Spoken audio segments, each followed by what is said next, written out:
Hi, welcome to our Metal Reactions channel. I'm Brad. I'm Alena. We've been having a great time taking a journey through metal with you and each other. If you enjoy our videos and would like to support us, now you can do so on Patreon. It's €1 and will help us to put out more frequent and better quality videos. You can find the link in the description below. So, this is the big one a lot of people have been waiting for.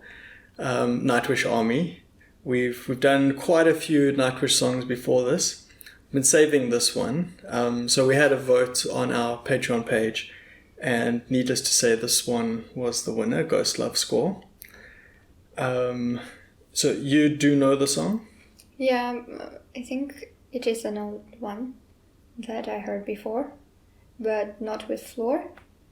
Okay, so at least you'll have some reaction as well. And this will be the live Wacken performance. So we've seen other songs from this performance. Okay, let's see what all the hype was about.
Okay, wow, great voice there.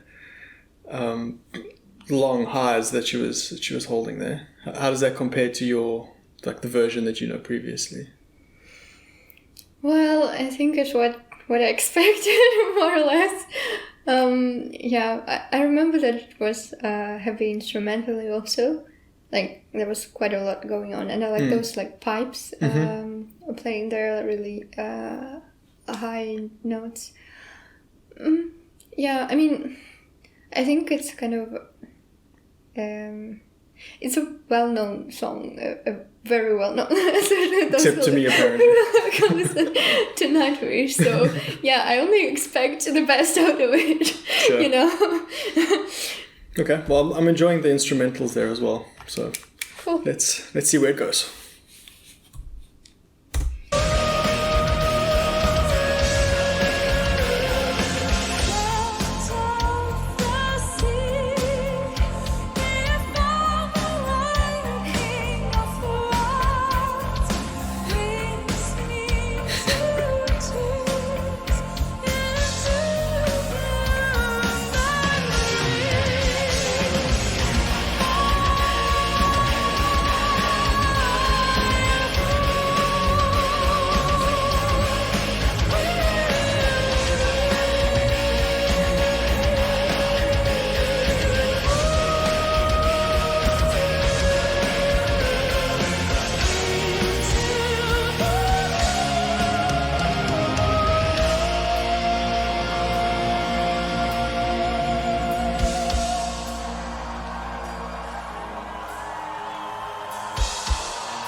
Siren from the deep came to me, sang my name, my Lord. Still I wrote my songs about the dream of mine, worth everything I may ever be. Child will be born again, that siren carried him to me.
Whoa, okay. That was a big journey as well.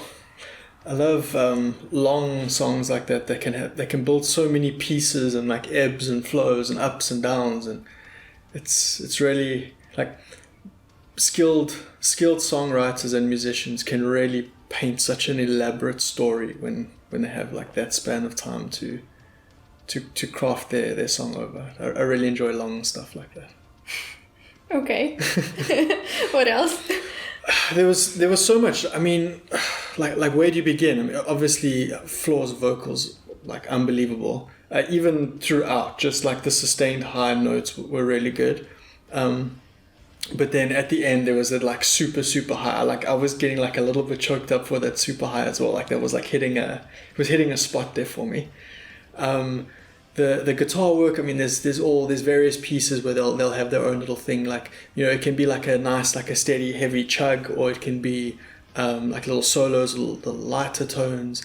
The drumming, like, you know, there's pieces where the drumming becomes like really apparent. There's lots of it. Like a double bass comes in at times. I even heard like some atmospheric, but like symphonic type.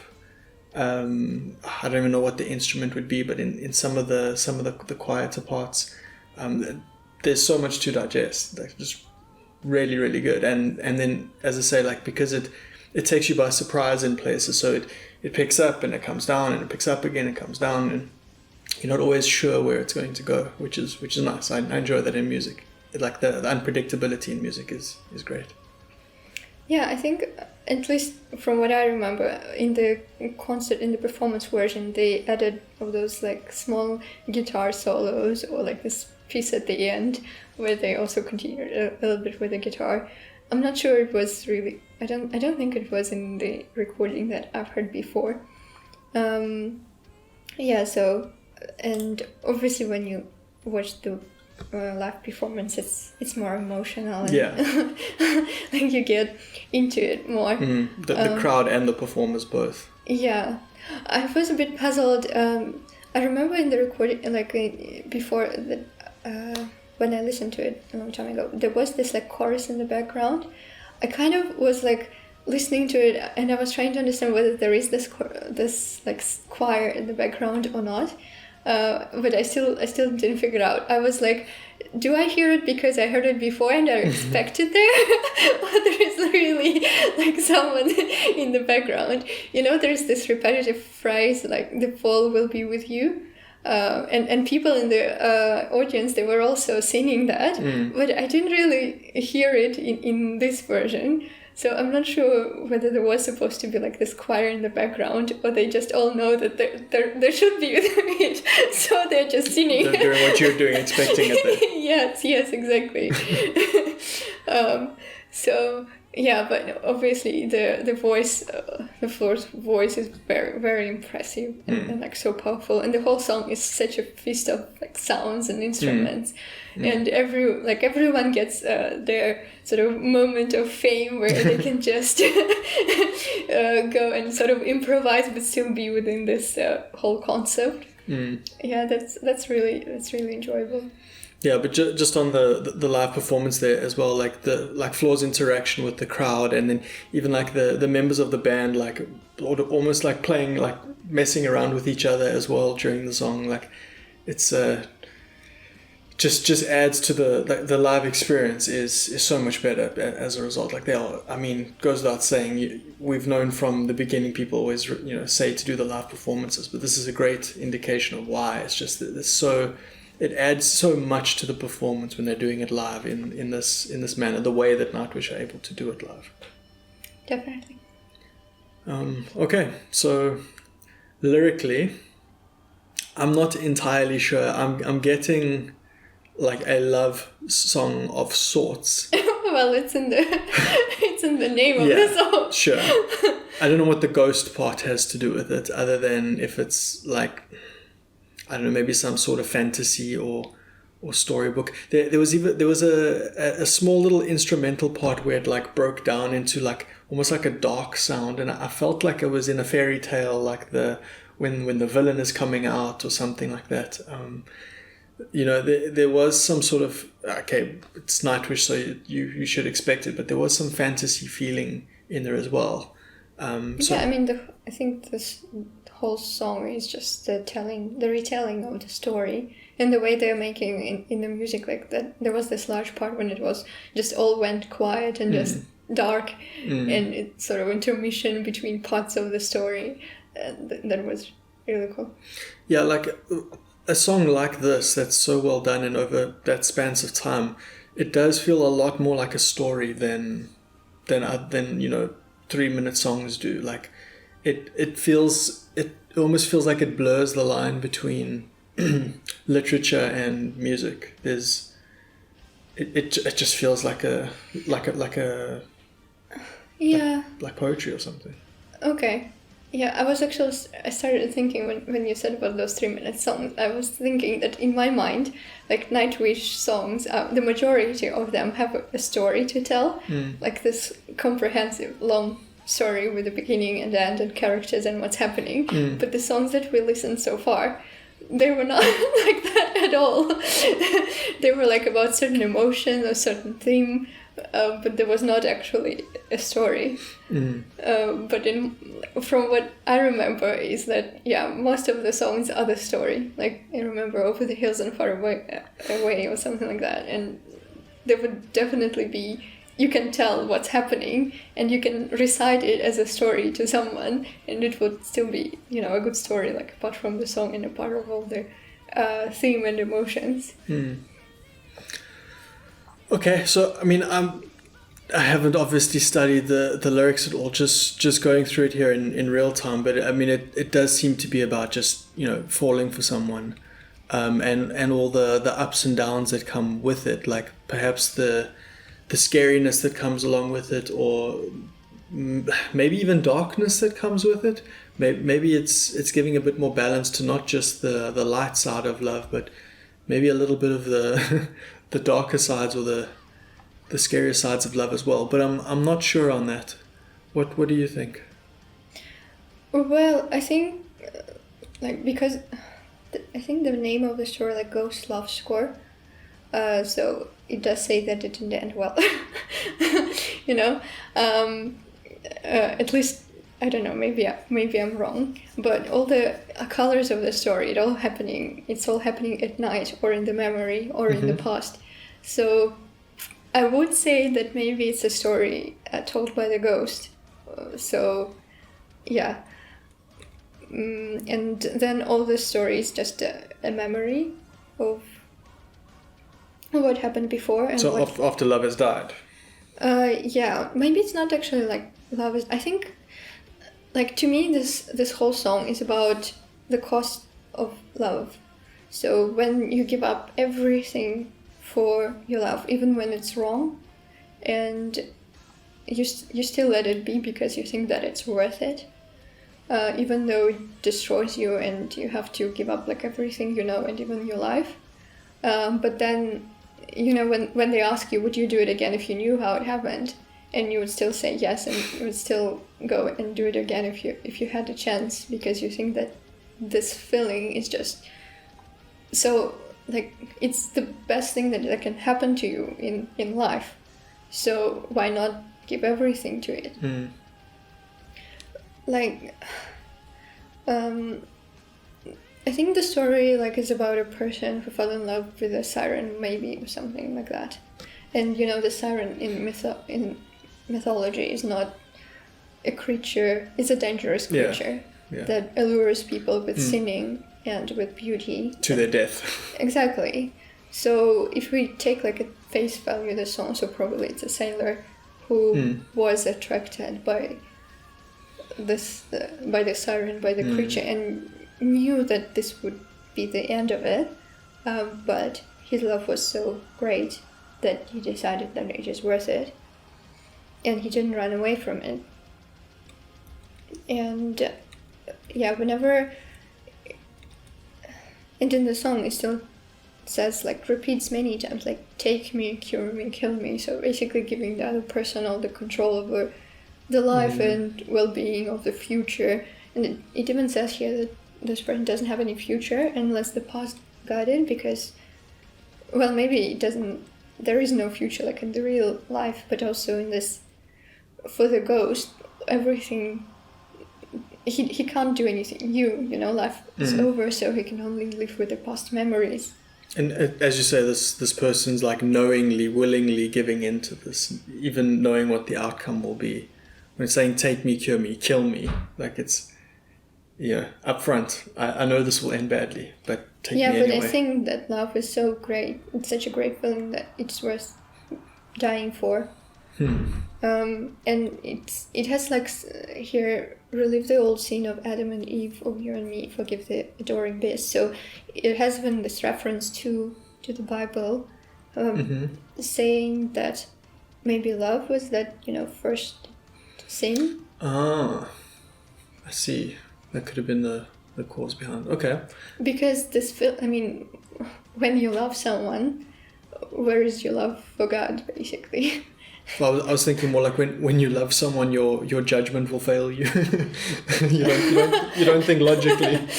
You're just talking from experience. But I think in the biblical terms, it means like that love can be a sin when it defies God, when it's greater than God. Okay. One thing that's quite interesting to me, even like the final line is "my fall will be for you." I think that's quite a cool play on words of falling in love, but love being your fall.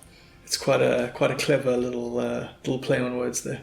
Well, there's a reason why people invented that expression, Yeah. So it's kind of, I don't know, I have a mixed feelings about this song, because I do agree with the greatness of love, but I don't agree that love requires like ultimate sacrifice, and overall you can expect like the full destruction if you fall in love. So I don't want to believe in that. Yeah. Okay, well, that was a big one. Enjoyed it. Instrumentally, especially, just took me on many journeys and was very emotive. Like it puts you in the story extremely well. You just live through like with the music and the lyrics and with everything. Like, as I was trying to say, that they're like all-encompassing experience. It's not lacking in any department. It's such a well-rounded performance, especially when you add in the fact that it's the live performances. It's just so much that's perfect. Overwhelming. Yeah. Hope you enjoyed it as well. We will of course be back with some more Nightwish soon. Thank you for watching.